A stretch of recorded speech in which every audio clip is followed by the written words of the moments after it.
C'est l'épisode le plus chaud de l'été. La France est confrontée à une canicule intense et durable. 4 départements passent en vigilance rouge à partir de mardi midi, la Drôme, l'Ardèche, le Rhône et la Haute-Loire. La mobilisation est maximale face au risque de surmortalité. Une cinquantaine d'autres départements sont en vigilance orange. Ce soir, on ressortira quand ça va se calmer, mais ça va pas se calmer aujourd'hui, j'ai l'impression, donc je sais pas comment on va gérer ça. J'ai chaud, énormément. On fait en sorte qu'il soit hydraté toute la journée, qu'il soit bien trempé toute la journée, et puis qu'il soit bien à l'abri également aussi. Des records locaux de température risquent d'être battus dans la semaine, avec jusqu'à 42 degrés attendus dans certaines parties de l'Hexagone. Les fortes chaleurs pourraient entraîner des baisses de production d'électricité dans les centrales nucléaires. Une dizaine de sites industriels sont également appelés à réduire la quantité d'eau prélevée pour leur fonctionnement. Un gigantesque feu de forêt embrase la région d'Alexandroupolis, dans le nord-est de la Grèce. Depuis samedi, des centaines de pompiers luttent contre les flammes, attisés par le vent sur plusieurs fronts. Près d'une dizaine de pompiers ont déjà été hospitalisés. Dans le centre du pays, en Béotie, un berger a trouvé la mort, probablement intoxiqué alors qu'il tentait de sauver ses bêtes. Et dans la région d'Athènes et au sud du pays, les autorités mettent en garde contre un risque extrême d'incendie du fait des conditions météo très sèches et chaudes jusqu'en fin de semaine. Mêmes images de brasiers dans l'archipel espagnol des Canaries, à Tenerife. Depuis près d'une semaine, les flammes dévorent forêts, maquis et champs de l'île, dont près de 13 000 hectares sont déjà partis en fumée. 12 000 personnes ont été évacuées de zones à risque. Les autorités qui assurent que le pire de l'incendie est passé ont révélé ce lundi que celui-ci avait été déclenché délibérément. Une enquête est en cours.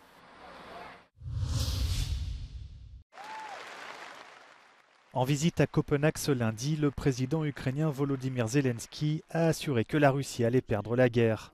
Le Danemark et les Pays-Bas ont récemment annoncé la livraison à l'Ukraine d'avions de combat F-16. Dear friends, today we are confident that Russia will lose this war. But this is not the only main thing. The main thing is what we prove with our victory, with our cooperation, what you prove supporting Ukraine. Together, we prove that life is a value, that people matter, freedom matters, Europe matters. Après la Suède, les Pays-Bas et le Danemark, où il s'est entretenu avec la reine Margrethe II, Volodymyr Zelensky poursuit sa tournée européenne surprise en Grèce. Il doit rencontrer à Athènes des dirigeants européens, notamment venus des Balkans.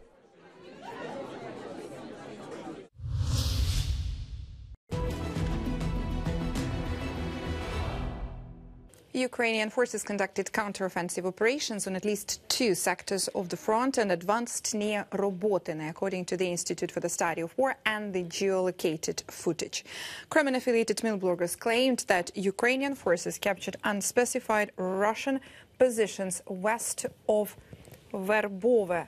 There it is about 18 kilometers southeast of Orikhiv, and continued to attack Russian positions along the Robotyne-Verbove line. Another Russian mill blogger claimed that Ukrainian forces have partially succeeded in bypassing Robotyne and breaking through Russian defenses to Novoprokopivka, which is right here.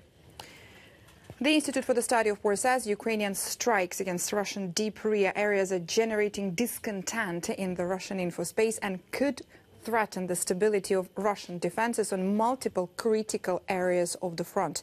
It adds Russian frontline units, particularly in southern Ukraine, have frequently struggled with degraded morale following Ukrainian strikes on rear areas. The UK Ministry of Defense assessed that the Russian leadership has likely been pressuring the Russian Airspace Forces Command to improve Russian air defense coverage in western Russia, suggesting that both the higher Russian leadership and the ultranationalist information space are placing pressure on the Russian military command in response to the strikes.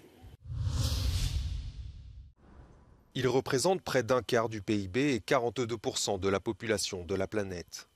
Les dirigeants du club des BRICS, Brésil, Russie, Inde, Chine, Afrique du Sud, se réunissent de mardi à jeudi à Johannesburg. Un sommet synonyme pour la Russie, d'échappatoire à l'isolement international.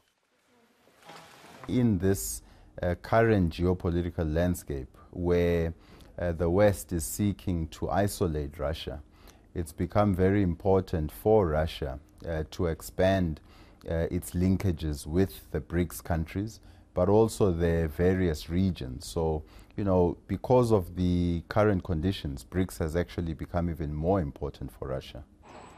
Grand absent du sommet des BRICS, Vladimir Poutine, sous le coup d'un mandat d'arrêt émis par la Cour pénale internationale pour déportation illégale d'enfants en Ukraine. Représenté à Johannesburg par son ministre des Affaires étrangères Sergueï Lavrov, le maître du Kremlin prononcera un discours en vidéo.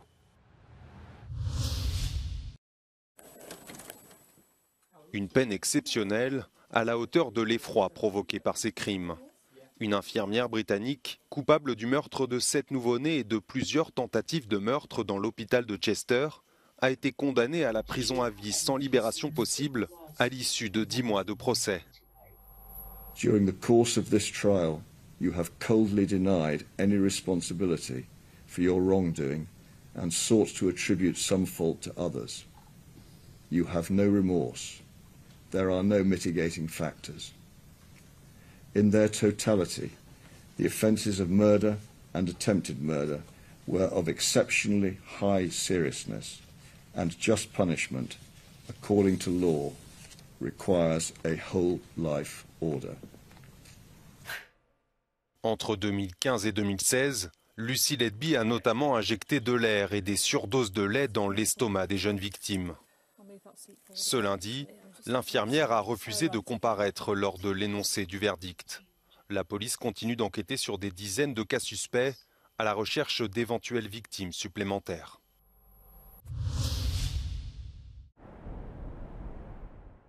Le président de la Fédération espagnole de football, Luis Rubiales, a présenté ses excuses après avoir embrassé sur la bouche la joueuse Jenny Hermoso.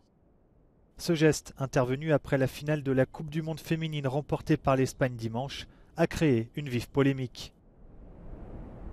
Pero también hay un hecho pues, que tengo que lamentar y es pues, todo lo que ha ocurrido entre una jugadora y yo, con una magnífica relación entre ambos, al igual que con otras, y donde pues, seguramente me he equivocado, lo tengo que reconocer, pues porque en un momento de máxima efusividad, sin ninguna mala intención, sin ninguna mala fe, pues bueno, ocurrió lo que ocurrió, yo creo que de manera muy espontánea.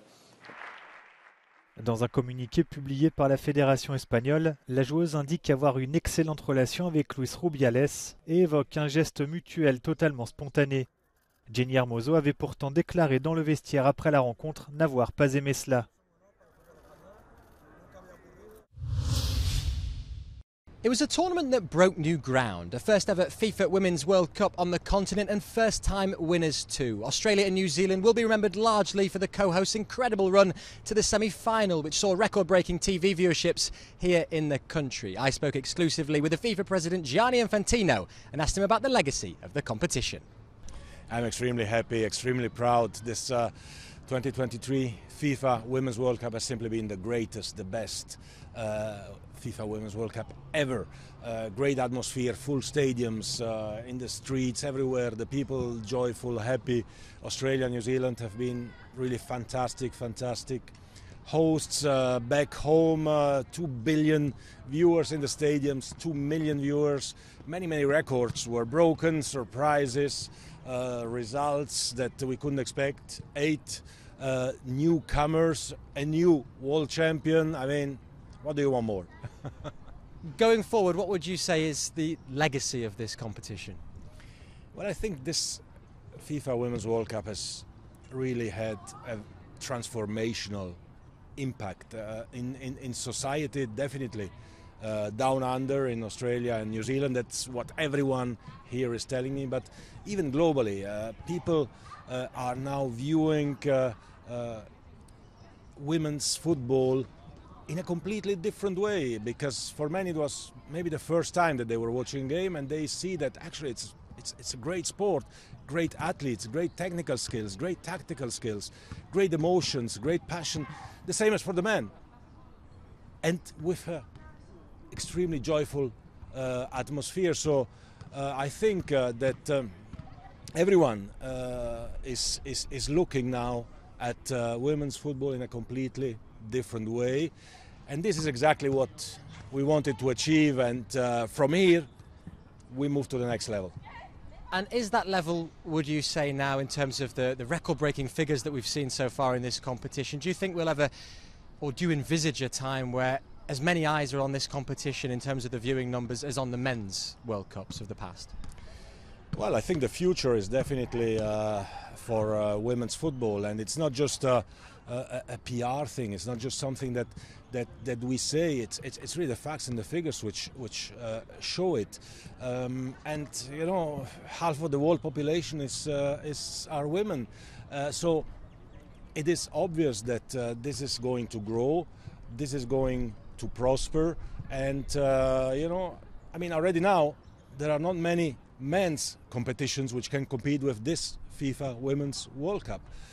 So starting from there, you know, I think the path is all open for this to become as big as the Men's World Cup.